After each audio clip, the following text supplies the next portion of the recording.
Okay, so we have just us online, I think. Nope, we have 2 participants, up to 3, so we'll just wait for a couple more people to join and then we'll do a quick round of introductions.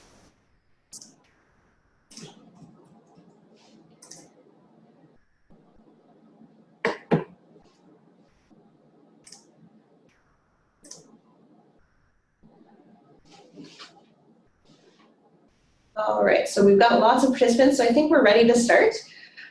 So thanks everyone for joining. For those of you who don't know me, my name is Aislinn Rowe. I work at the Canadian Council for International Cooperation as the Humanitarian Response Network Coordinator. So this webinar came up as an idea in collaboration with Grand Challenges Canada to give HRN members an opportunity to learn about funding opportunities for innovation. So we have 4 different panelists with us, and I'll get them to introduce themselves. So we'll start with Chris, who's right beside me. Hi, my name is Chris Houston. I'm the Senior Program Officer for the Humanitarian Grand Challenge. Angela, do you want to go next?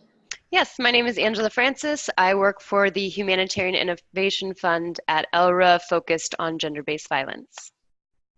Thank you. Sophie? Hi, everyone from London. I also work at the Humanitarian Innovation Fund as part of ELRHA. I'm the Innovation Manager leading on disability and older age inclusion. Thank you. And Olly? Thanks. My name is Olly Parsons. I'm the Senior Market Engagement Manager leading our Mobile for Humanitarian Innovation Fund at the GSMA. Thanks. Great, thanks everyone. So for the participants online, we will get a presentation from each organization, followed by 15 minutes for questions specific to that fund or to that organization, and then we'll have maybe 5-10 minutes at the end for any last minute burning questions. So we will be starting with ELRHA, so go ahead. Great, thanks. I'm going to go ahead and share my screen so everyone can see a quick presentation, but now it's a bit gone. Oh goodness, give me 1 second. Sorry. All right. Okay, guys, I'm going to go ahead and jump in with the ELRHA presentation, but then as soon as I get it up and running, maybe Sophie can actually share her screen. So perfect. Okay, so again, Sophie and I are here on behalf of ELRHA. And ELRHA is an organization that's focused on kind of tackling humanitarian issues through research and innovation. And today, Sophie and I are here on behalf of the innovation program for ELRHA, which is called the Humanitarian Innovation Fund, and we refer to it lovingly as the HIF. So I just want to do a quick intro to the HIF, and then we'll kind of talk about the funding opportunities at hand. Again, we'll send you these slides and there's links so you'll be able to kind of contact us immediately. Thanks, Sophie. But the HIF, we do a couple of things. One is kind of creating tools and resources that can be used for the humanitarian innovation community at large. One thing we thought was definitely worthwhile to mention here is that ELRHA has created a humanitarian innovation guide, which really helps people who are interested in innovating in humanitarian settings. And it's a really great kind of tool and resource for you guys to be able to use. Open source, so we've also included a link there. And it's very much connected to our funding opportunities, which we're talking about today. So the HIF kind of works and targets in thematic areas. Again, I mentioned earlier that I'm the lead of the gender-based violence area of focus. So I'll go ahead and jump into our challenges or our funding opportunities that are open now. And then Sophie will kind of follow up with the others. So I guess first thing to say is we have 4 different innovation challenges and they're launching on the 23rd of May. So next week, so the timing of this presentation is ideal. And I'll go ahead and give a really brief overview for the GBV Innovation Challenge. Essentially, just to give a bit of history as to the thematic area, we've actually been focusing on the improved monitoring and evaluation of GBV interventions for humanitarian settings for several challenges now. And this will be kind of the third and final challenge that's addressing this area. We've before asked for innovative M&E tools or collection methods.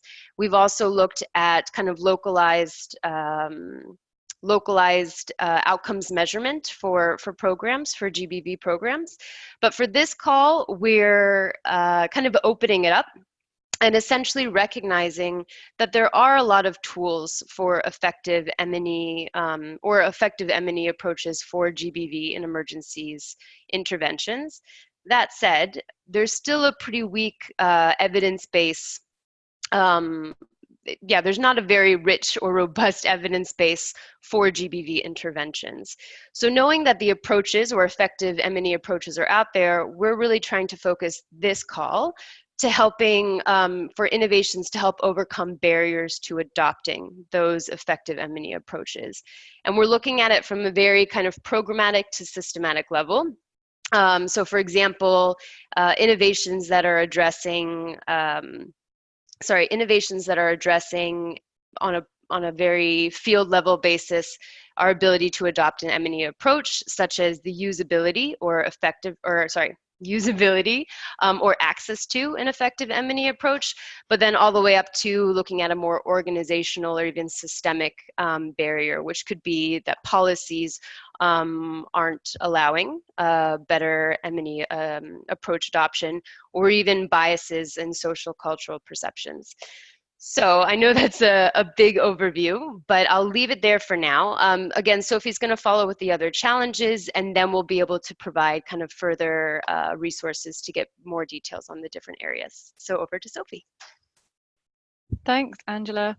Yes, so our kind of next and most established focus area at the HIF is our water, sanitation and hygiene focus area. And we have kind of 2 calls under WASH, which is super exciting. The first one is focusing on better menstrual hygiene management, kind of recognizing this is a huge gap and is a multifaceted issue. So reflecting that there are 3 components to this MHM call. One of them the first one will be looking at shifting norms, kind of speaking a bit to what Angela mentioned there. What are the barriers that practitioners are facing in prioritizing MHM and kind of providing adequate and dignifying MHM services. The second is focused on designing better MHM spaces. This is recognizing that products really aren't enough here, and we also need safe, dignifying, kind of usable spaces to allow for drying and washing of menstrual hygiene products. And the last one is focused on waste management, kind of recognizing that there's kind of solid waste produced from MHM and trying to find more sustainable ways of managing this. Then our second WASH call focuses on improved understanding of incontinence management. Incontinence is there's a real kind of nascency in understanding in humanitarian contexts. So recognizing that we're at the kind of very early stages of understanding. This call will focus on kind of an exploration of the challenges and barriers, as opposed to being more towards the solution end. This is at the earlier end. And then down to the last bullet point, our newest focus area, and the one that I am the lead on, is on the inclusion of people with disabilities and older people in humanitarian response. And our first challenge is going to focus on how people with disabilities and older people are included in WASH and GBV programming. And so the focus on WASH and GBV very much stems from the fact that WASH and GBV are ELRHA's to date kind of focused areas. So we're taking that forward. But again, it's at the earlier stage of kind of really trying to improve our understanding of those really kind of complicated and nuanced barriers that are faced in multiple contexts. And we call that stage of innovation the problem recognition stage, which you can learn more about in the Humanitarian Innovation Guide that Angela mentioned. Okay, I'm going to take a breath before giving you more information about those 4 very different challenge areas. So the key questions you might want to ask: how much is available?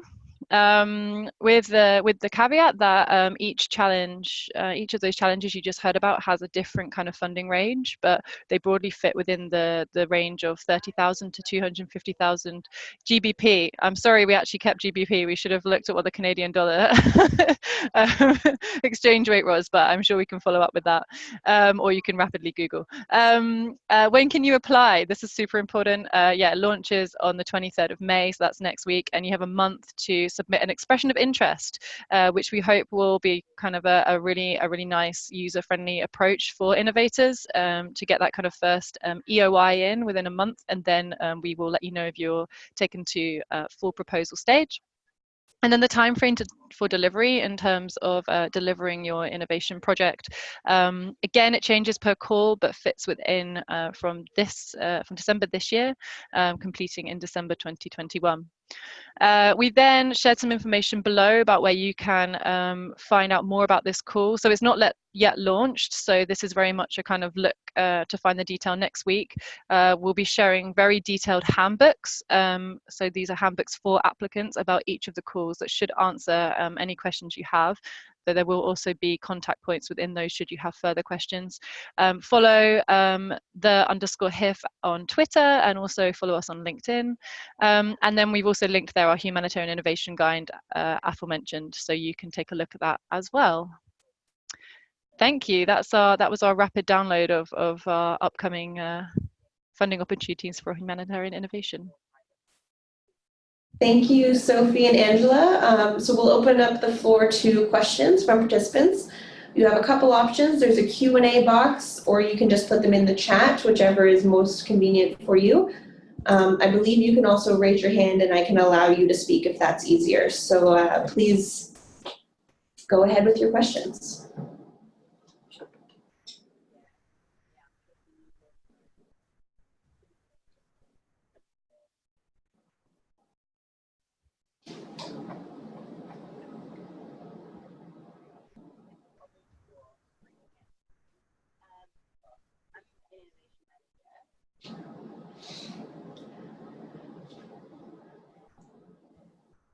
Your presentations were so comprehensive. There's no questions at all. Great. That worked. And again, yeah, just to wrap up the currency. So if anybody's curious about the currency, I took the chance to Google for you. Thanks. It's 50,000 Canadian dollars approximately to up to 430,000 Canadian dollars. That's super useful. Thank you, Chris. I was anticipating that being a question, so I thought I would help. All right, well, if there's no burning questions, we can move on to Olly from GSMA. So thank you so much, Angela and Sophie, and we'll get Olly to go ahead. Could I quickly, one question. Yeah, perfect. So Hamid from the United Nations University says, thank you for your session. Are these grants focused towards a particular geographical area, and will the UN agencies be eligible to apply?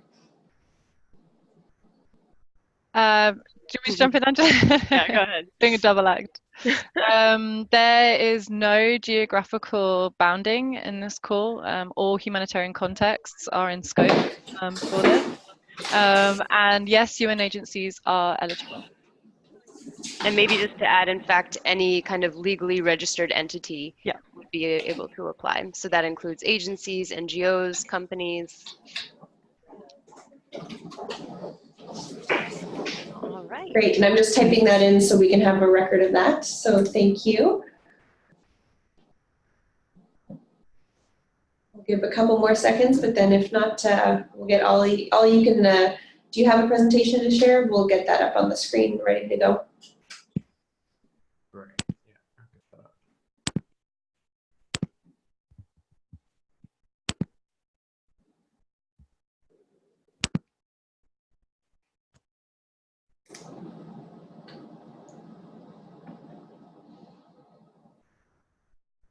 All right, go ahead, Olly.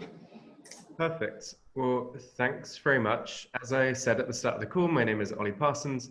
I'm the Senior Market Engagement Manager leading our Mobile for Humanitarian Innovation Fund at the GSMA. For those of you who perhaps don't know what the GSMA is or have heard of us but aren't too aware of what we do, We're actually the GSM Association. So we're the trade body for the global mobile network industry. We represent over 800 mobile network operators globally and a lot of players within the mobile ecosystem. So if you didn't know that, you might now be asking, well, why is the Mobile Trade Association talking to us about humanitarian innovation? Well, that would be a good question. As an industry and as a trade body, we've really committed and truly believe in the power of mobile, of access to information, of access to communication to enrich individuals' lives around the world.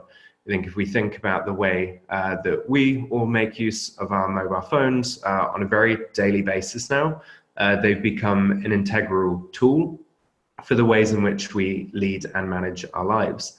And we see that very, very visibly in a lot of developing contexts as well.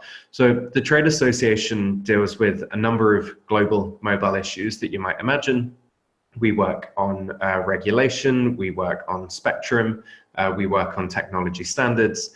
But one of the most interesting things that I think we do sits within our Mobile for Development program.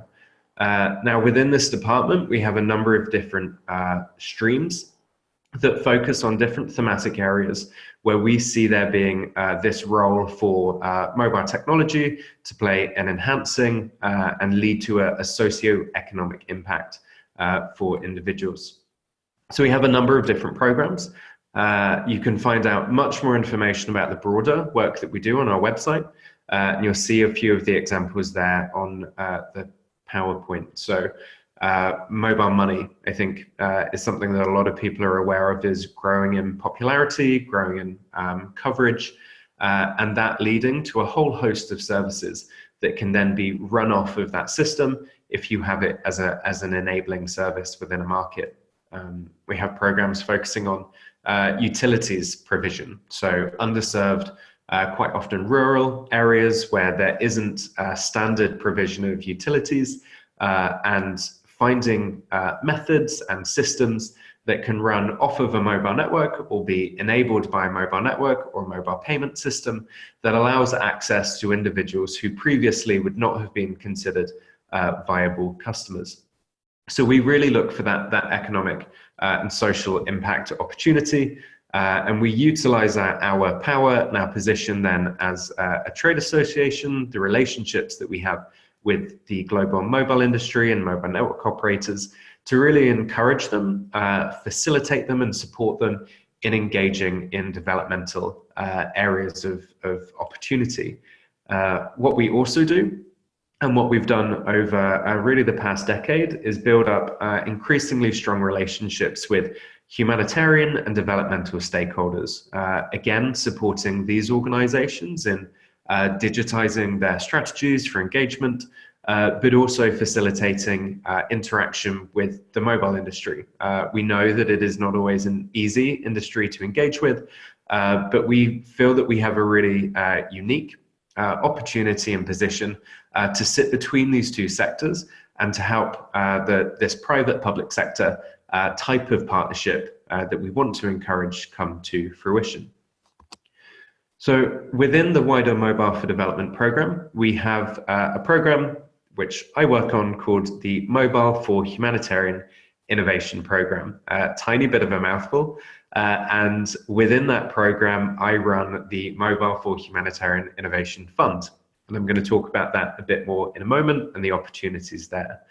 But really this program within the wider M4D department has been established and has grown out of our work in disaster response and resilience, again around this notion that access to communication and access to information is not a luxury, but is a life-saving and life-enhancing tool. And that in any circumstance, whether that be natural disaster or complex emergency or displacement, access to this is really, really critical. There's a lot of work that we can then do with the industry to ensure that access is accessible and is resilient, but we also see there being a vast opportunity in supporting the development of tools and services that run off of mobile, off of connectivity, and utilize digital platforms to enhance and accelerate the delivery of digital humanitarian assistance. Where appropriate, we certainly aren't pushing for every single service to suddenly become digital, and indeed we do a huge amount of work on the ethical, data privacy, and risk mitigation that is required in these situations as well. But the program is set up to advance the sector's understanding.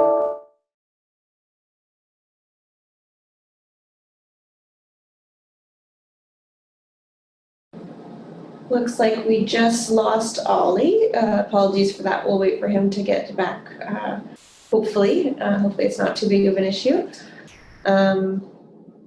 While we wait, maybe we'll get Chris to take over with Humanitarian Grand Challenges unless Olly can get back online. Sorry about that. I also, at the same time, lost the connection. Oh dear, okay. One moment.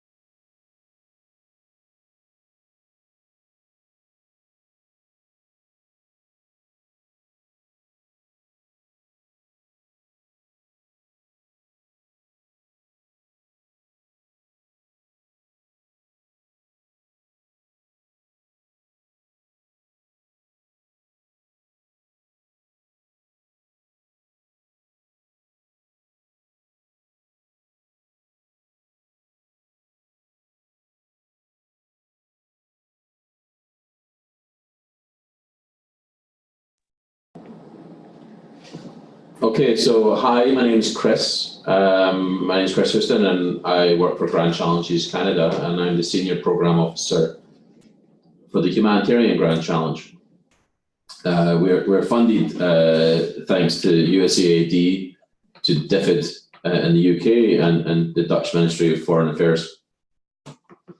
So our programme does have a geographical focus in terms of our desire to help people who are affected by conflict, particularly those in hard to reach conflict zones. And what you see on the screen in front of you right now is what we call a problem statement. And it talks about the problem that we invite people to submit their solutions to solve. It includes water and sanitation. It includes access to energy. And that can include anything from powering cell phones to running a school or a hospital. It includes life-saving information, also very wide in scope. But if you imagine that people in conflict zones may have a desire to know where is the hospital, where is the pharmacy, where is the front line, where is safe, where is dangerous, what country may I go to for safety, what are my rights, what services are available to me. People tell us they wish to receive information, but they also want to contribute information. It needs to be a two-way street. People wish to critique the system. They wish to express their needs, and they wish to be heard. Any innovation that addresses that is in scope for us. Finally, people wish for health products and services. Our program is designed by discussing with people from hard to reach conflict zones and what they want, and you'll see the statement above is mindful of all the different demographic factors that might influence people's needs. So the experiences of people in conflict zones are influenced by their gender, by their sexuality, by their religion or their age, or whether they're suffering from poverty, people with disabilities, people with health conditions, people who are minorities, people who are stateless, or those that aren't able to evacuate. We invite our innovators to be mindful of all those different intersectional factors that may influence people's situation. So I've pitched the following slides at people who are considering applying, and I'll tell you some key information that I think is relevant for you. We have two different ways that you can apply. You can apply for seed funding. This is a fancy word for if you have a new idea and you would like to prove if it works or not. Even an early stage idea you can apply with, and we might give you up to 250,000 Canadian dollars to see if it works, to test your idea. If you already have something that works, if you've achieved what some of us would call proof of concept, or you've created a minimal viable product, you have some evidence that your new idea has impact, then you can apply for up to $1 million of funding in order to scale that idea, in order to turn that idea into a new reality. When we talk about these things, the first thing that comes to mind is always the technology solutions, the gadgets, the devices, and that's wonderful. I just want to emphasize that we're also interested in new ways of working, new ways of new systems, what you might call social innovation, you might call process innovation, you might call business innovation. These are all in scope. We are comfortable with taking risks. This is something that is perhaps uncommon in terms of funding for humanitarian innovations. The only way that we'll find new ways to help people is if we try new things and we take risks, even things that might fail. This is an opportunity for you to apply with the idea that you've always had that other people are not willing to fund. To get funding from us, you must focus on vulnerable people, and therefore please think about all the things I said earlier, whether it's gender or sexuality or people with disabilities or older or younger people. Think about all those different demographics. It must be mindful of vulnerable people in hard to reach conflict zones. I do not have a list of countries that are in and out. It's for the innovator to persuade us that it's a hard to reach conflict zone. But for example, Syria, Yemen, and Democratic Republic of Congo are all at the front of our minds in terms of hard to reach conflict zones. But it could easily be Somalia, Afghanistan, Central African Republic, Libya, Cameroon. Reflecting on the question that you asked, Hamid, earlier about whether United Nations can apply, I'll also preempt that question and say that almost anybody can apply to our fund. Private individuals, no, but if you have any entity, any academic institution, any private sector or public sector entity can apply for funding. I will say that United Nations entities, we have noticed, have their own restrictions on who they can take funding from and struggle to accept funding from us because of their own restrictions. We don't have any restrictions on United Nations, but when we have seen applications that have come through, it seems that almost inevitably UN offices find a local partner to run this, and they partner with them. I think the point is apply and we'll figure it out, and don't let this be a barrier to applying, but be mindful of your own organization's rules, because that's actually usually what is the barrier for United Nations entities and us. But there are no geographical restrictions. You can apply from anywhere in the world.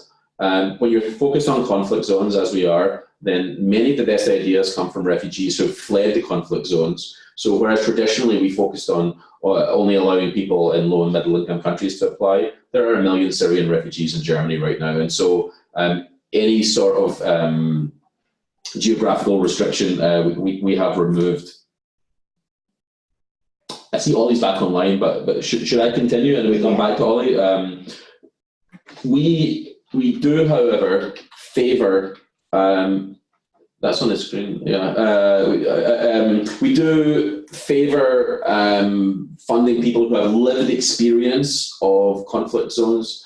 The best ideas are going to come from the people who understand the context best.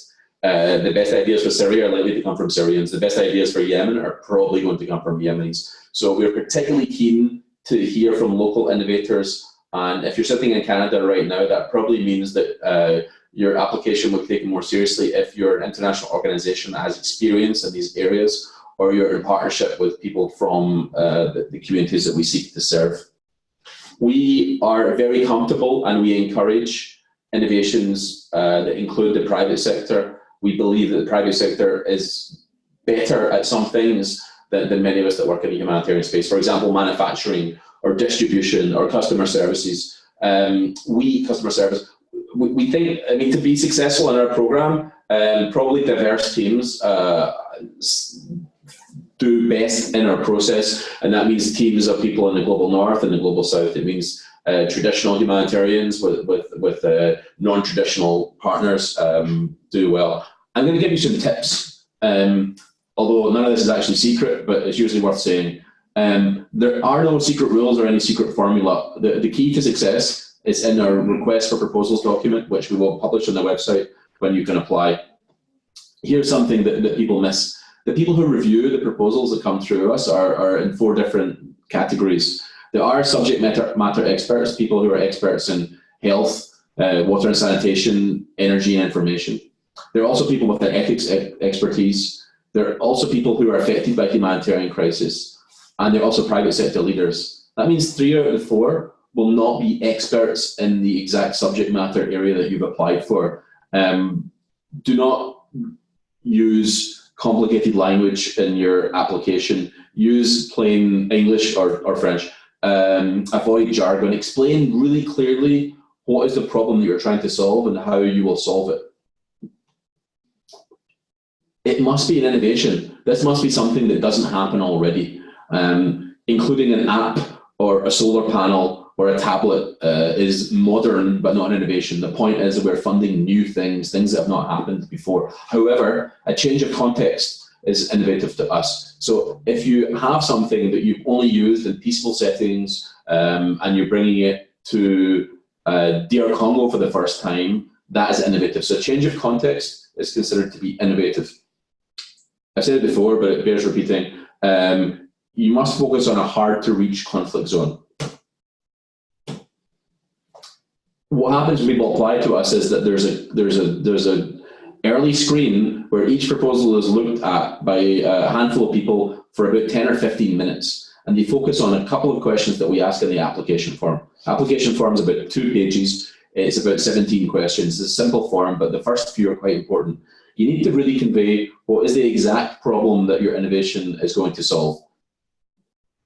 You need to say, how does what you're doing compare with others? For us to know that it's an innovation, we need to understand what else is happening out there. I strongly encourage people to be really clear about this in order to be successful in our process. We display the innovations that we funded already on the website. People can go and look at that and you can take inspiration from that. But don't assume that because we funded it this year, we will fund it next year. In fact, when you're running an innovation platform, you tend to try and focus on different things, new things. So don't copy what's already in there as a template for what we're going to fund next time. We're going to fund different stuff. The good news is that every application that comes in, and we got 615 last year, gets feedback. And so you'll get feedback from every application that you submit to us.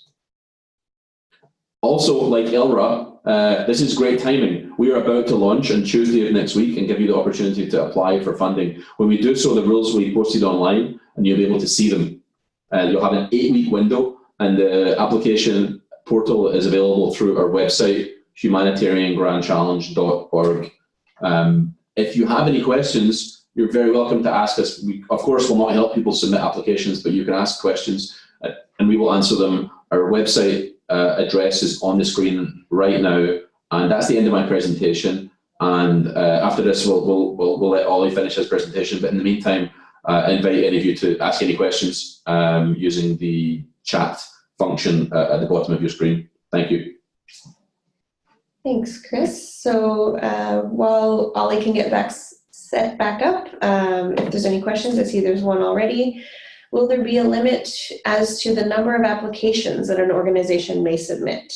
James, thank you for your question. The simple answer is no. If you have 2 or 3 applications, you may submit 2 or 3. The applications are not, each person can submit 1.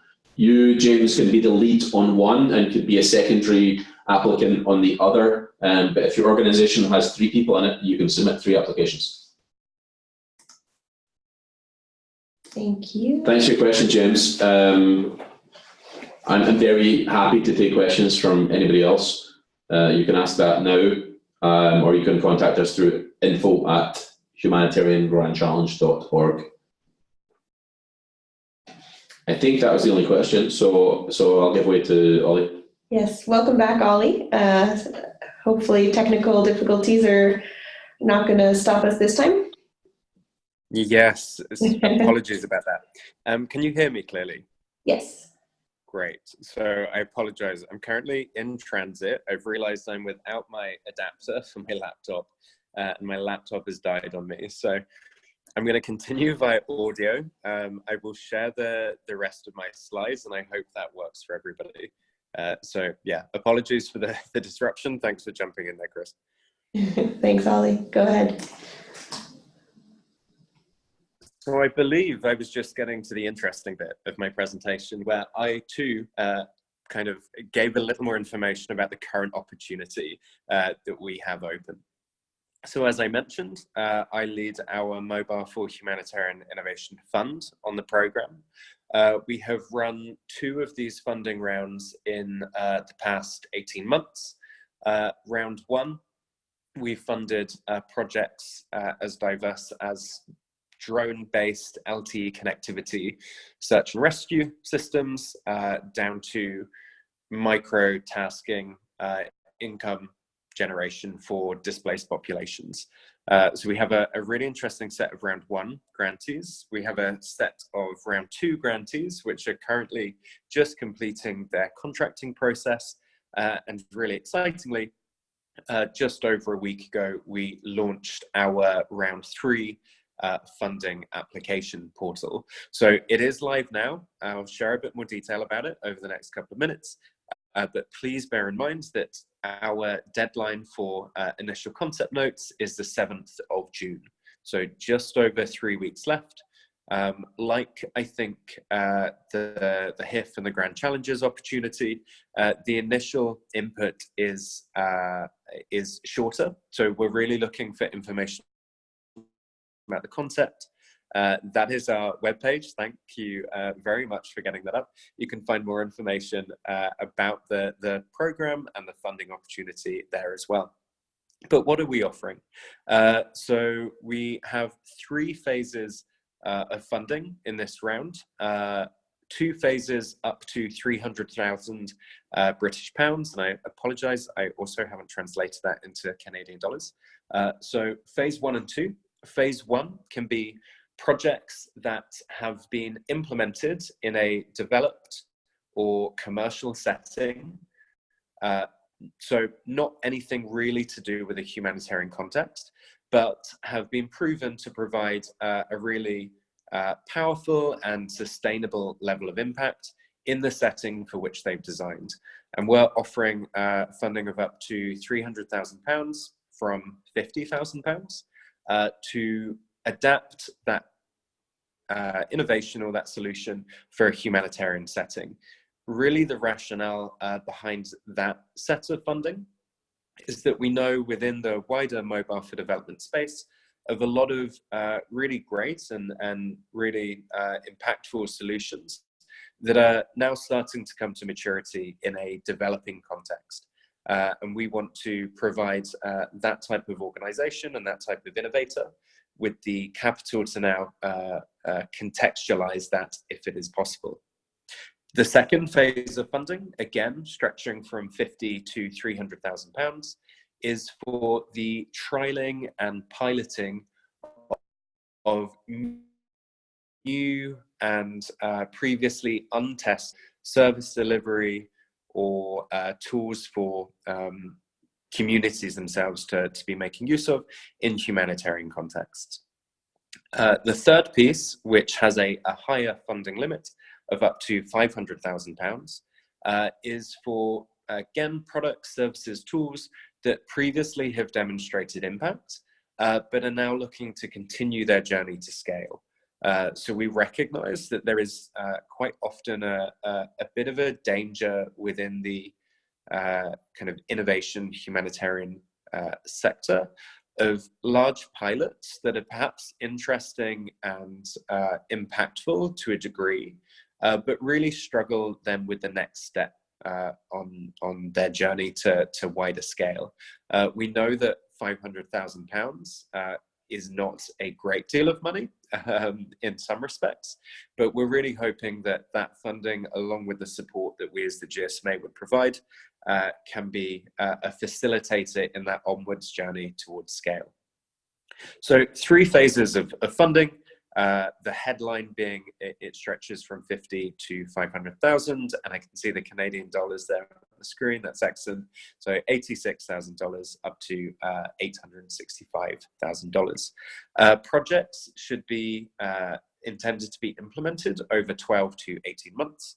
And one of the key things is that we're really looking for, in fact, it's part of the eligibility criteria, that these applications are not coming from one solo organization.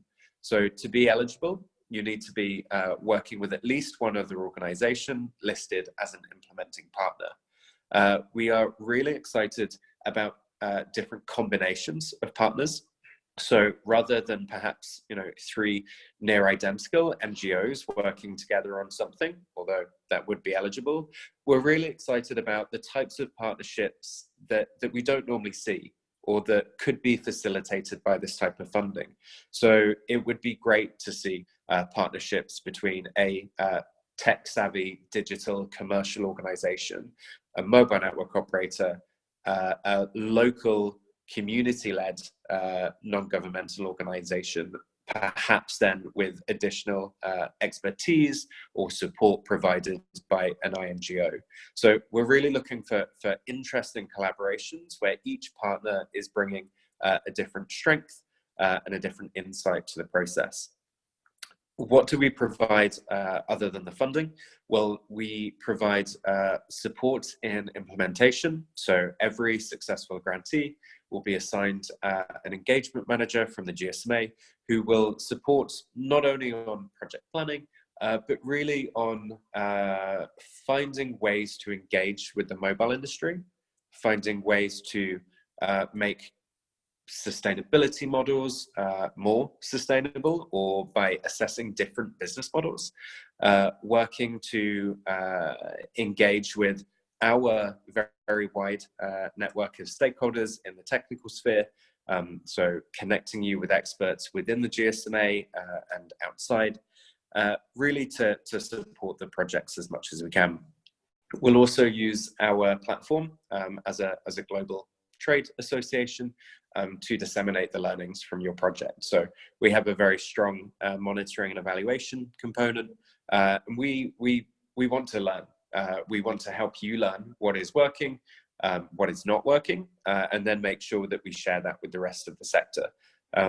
So these are grants, they're non-equity. There is a match funding component, and more detail on the different levels can be found on the term sheet. But really the reason that we are providing this funding, which by the way is provided through the GSMA's partnership with the UK Department for International Development, is not only to drive forwards impact in the digital humanitarian space where mobile connectivity is concerned, but really is to learn and deepen our insight around what channels there is further potential in, and where there perhaps is not.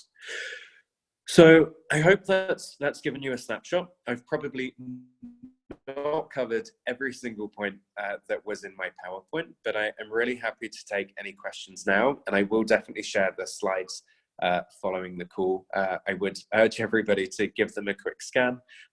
We're really excited about this opportunity. We hope that you are, or individuals, organizations within your networks might find this a relevant and exciting opportunity as well. So I'll pause there, happy to take questions, and then very happy to follow up with additional conversations with anyone where that might be required. Thanks. Thanks, Ollie.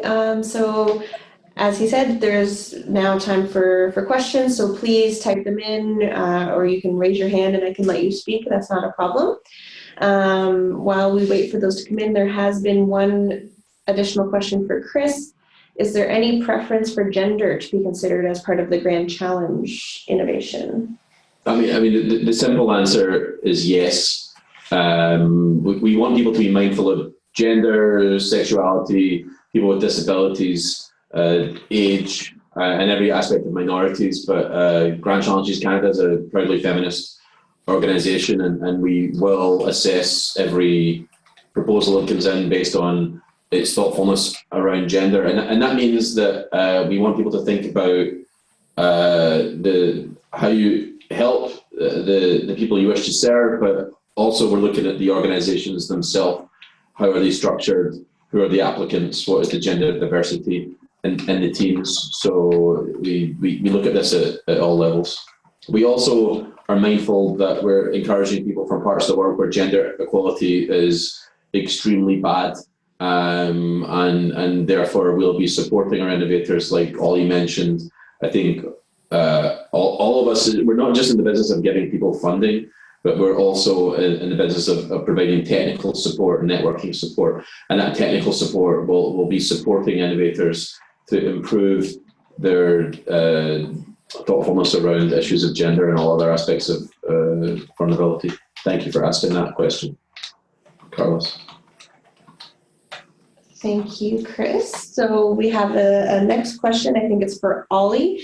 Under phase 2, are you looking for fund innovations in service delivery specifically? Can innovations in assessment and data collection analysis that feed into humanitarian response planning be included for considerations for funding? Great, thanks for asking that. Yes, the simple answer is yes. So it's certainly not one example, but it could be, it's a very broad, we have a very broad scope, this range. So if it utilizes mobile technology in some way, and please let me just stress as well, that doesn't have to be complex, high-end, cutting-edge use of mobile technology. I am equally as excited about a project that has a really good use of SMS as I am about any other mobile-enabled service. But yes, if it is using mobile to either enhance the humanitarian sector's performance or the humanitarian sector's delivery, or perhaps not even directly the humanitarian sector, but an aligned service or tool which allows individuals to not need to rely upon the humanitarian sector, then we're really interested in a broad range of applicants. So yeah, thanks for asking that question. Great, thank you. And we have a question that's in general to all panelists. Are these funding opportunities available annually, or are they launched based on a different schedule? So I'll get Chris to go first. Yes, for us it's approximately annually. This is the second round, and I expect to be launching the third round February or March 2020. So it's an annual thing, and we've so far got 3 years of funding, and I'm optimistic that we'll have more. So if you're not ready for us this year, you can apply next year. It's very good timing that all three of us are so aligned like this. This was a result of good luck, not good planning. I'll let the others comment. Thank you. Olly, do you want to go next? Sure, thanks. So very similar answer to Chris. We had funding originally for 3 rounds. This is our third round. They have been approximately annually. I do anticipate that we will launch further rounds in the future. So currently this is the only one that is planned, but if you look at the past pattern, yeah, I would expect there to be an almost annual opportunity. Thanks. Great. And Sophie or Angela? Hi, this is Angela. Yeah, so ours is a bit similar in that they're roughly annual funding calls, but they're definitely not fixed. I do believe that it's worthwhile to note that because we work in different thematic areas, there might be different individual calls looking at those. So conveniently, as similar to our other colleagues on the panelists on the call, we have kind of several challenges launching just next week around GBV, disability, and older age inclusion, and WASH. But that said, there might be additional funding calls dependent on the schedule. I can say that there's likely going to be another one for at least the thematic areas that we've talked about here, likely similar time 2020. But that said, I I would probably keep your eyes peeled for intermittent opportunities as well. Great, thank you, Angela. We'll just leave a couple more minutes to see if anyone has any questions online. Again, you can put it in the chat. There is a Q&A option, or there, if you press a button to raise your hand, I can allow you to speak to the group. So thank you all for participating. We'll just, we have one more question. This is for Sophie and Angela. I'd like to know if the GBV M&E funding opportunity is focused more on GBV response and case management. Are M&E methods for risk mitigation and prevention also being considered? Great, I can take that. This is Angela. We are looking at GBV on the full spectrum. So no, it is not only for, it's really looking at GBV interventions, and that can be response, risk mitigation, and or prevention. So open to any sort of solution or innovation that can address barriers to more effective M&E of GBV interventions across the board. Great, thank you, Angela. I'm sure there are more questions coming, so we'll just leave this open for a second. In the meantime, I will ask before we sign off that each panelist gives a quick summary of upcoming deadlines and maybe a final sentence to describe what they are looking for, just so everyone online can have a quick idea and a quick takeaway from this webinar. So while we wait for more questions, if any of the panelists are ready with that quick summary of deadlines and what your fund is all about, I'll let you go ahead now. I can go. Sure. I can go first. I mean, to summarize our fund, we're trying to fund people who deliver water and sanitation, health, information, and energy innovations to address emergency humanitarian needs in hard-to-reach conflict zones. We are launching on Tuesday next week, the 21st of May, and we're open for 8 weeks. And you caught me on the spot here. My rapid swiping through my phone tells me that takes us to approximately the 16th of June, but it's not a legally binding answer. Approximately 8 weeks based on the 21st of May is when you can apply. Thank you. Great, thank you. Ollie, go ahead. Yeah, I'm happy to go next. So headline for us at the GSMA is 50 to 500,000 pounds of funding available to support projects in the humanitarian and displacement contexts that utilize mobile technology in some form, low or high tech. Interesting collaborations, really strongly encouraged to apply. And the deadline is the 7th of June for submission of those concept notes. Worth noting, those have to come through the application portal, which is on the website. They can't be accepted in any other form. But otherwise, really hoping that we'll either receive applications from those on the line, or that you may be able to share the opportunities with those in your networks. Thanks. Thank you, Ollie. And last but not least, Sophie, go ahead. Great. I've just popped our last slide back up again in case useful for people to read as well. So a reminder, our innovation challenge, as we mentioned, conveniently synchronized with GSMA and Grand Challenges Canada, opens on the 23rd of May. You'll have 4 weeks to submit an expression of interest, so that kind of first phase of a proposal.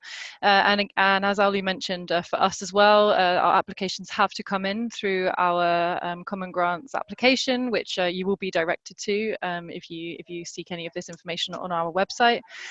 What we're looking for rapidly, we're looking for kind of solutions that help the uptake and adoption of effective M&E solutions for gender-based violence interventions. We are looking for solutions for better menstrual hygiene management, including safe and dignified spaces, including waste management, and including changing humanitarian norms with regard to menstrual hygiene. We are looking to better understand incontinence and the challenge of incontinence in humanitarian contexts. And we are looking to better understand the barriers to inclusion faced by people with disabilities and older people in WASH and GBV programming. So yeah, please take a look, please apply, please send it to your friends, please send it to your colleagues, and we look forward to hearing from you. Great, thank you to all our panelists and all our participants. I will be sending around any materials that you've seen today and if allowed, any contact information. So thank you all and have a great day. Bye. Bye, everyone. Great. Thank you. Thanks so much. Bye.